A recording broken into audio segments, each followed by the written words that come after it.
When we last left Hugo Fregonese, he was shooting a 70mm Western for Artur Bronner. The same year, he made the last official Dr. Mabuse movie for the prolific Polish producer.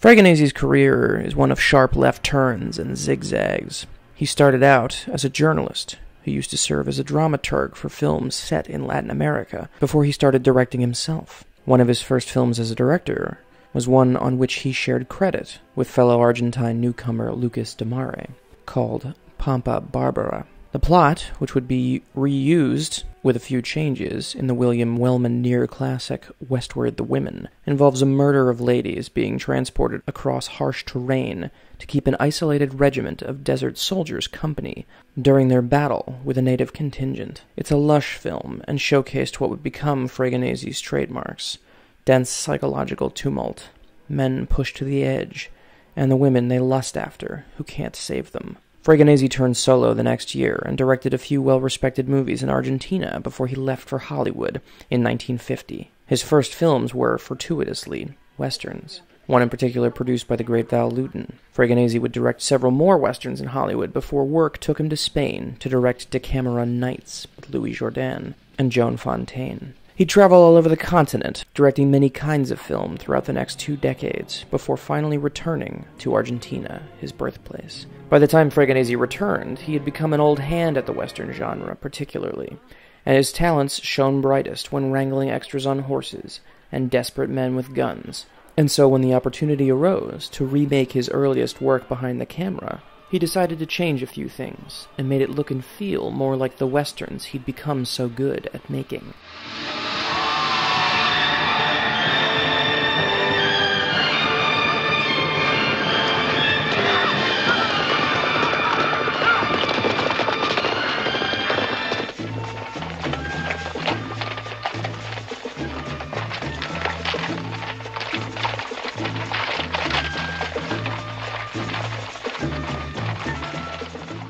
Like Old Shatterhand, the nearly Wagnerian Western he had just finished in Germany, 1966's Savage Pampas was shot on 70mm as well, and is so beautiful it's almost alien. Its rich colors dance in the unforgiving Argentine sunlight.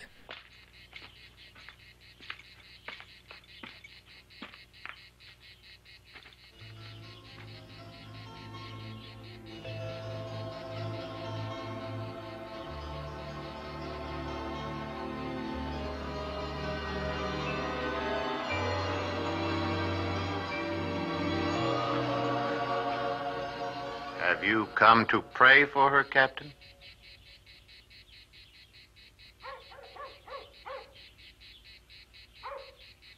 Then why do you still come here? Do you know yourself?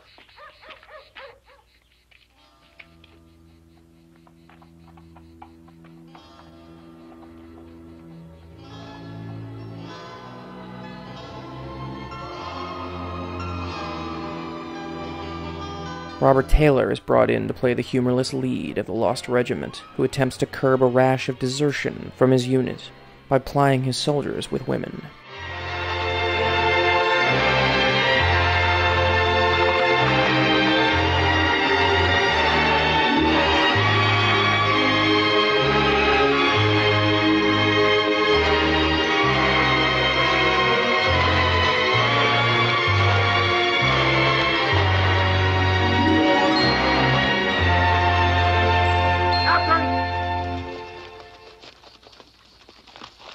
What's the matter? We're almost there.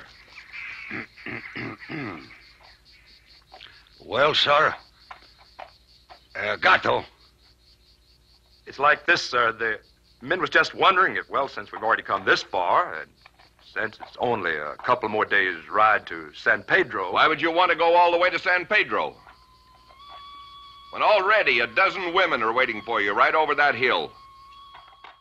He turned the original into an American hybrid, and in one sense this can be viewed as a sort of compromise, but it's plain how grateful the director was for the opportunity to come back and make something for which he once had to share credit into something uniquely his. And make no mistake, no one else could have made something this particularly gorgeous.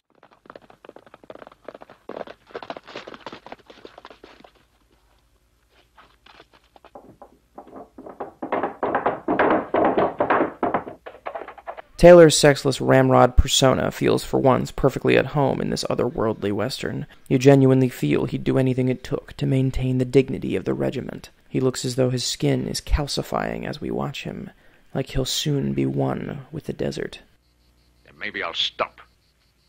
You're a crazy man, Padron. Even your men know that. You're a crazy son of a...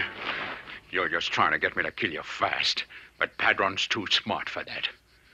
Fregonese's fleet camera, used to gliding around natural sets, practically soars between the crumbling womb-like homes of the soldiers and the land under his uniquely oppressive sky, twisted into unnatural colors. The intense chiaroscuro lighting, something Fregonese had been honing all his career, is thrust across the screen as if a Renoir canvas were slashed and only darkness remained, where once brilliant shades used to live.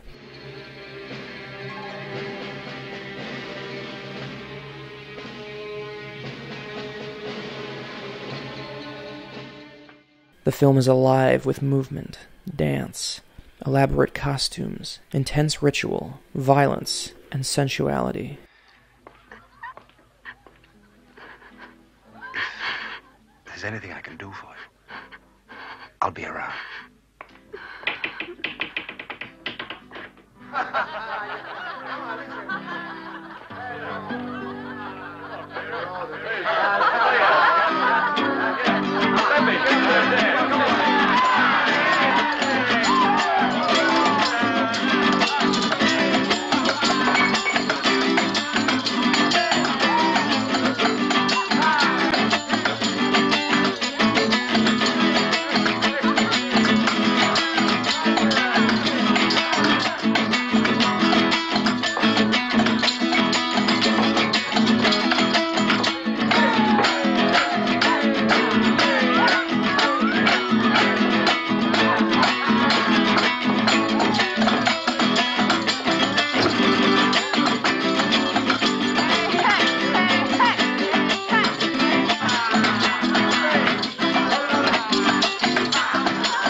This, the last place on Earth, is where Fregonese finally found himself perfectly at home, a world of experience under his belt.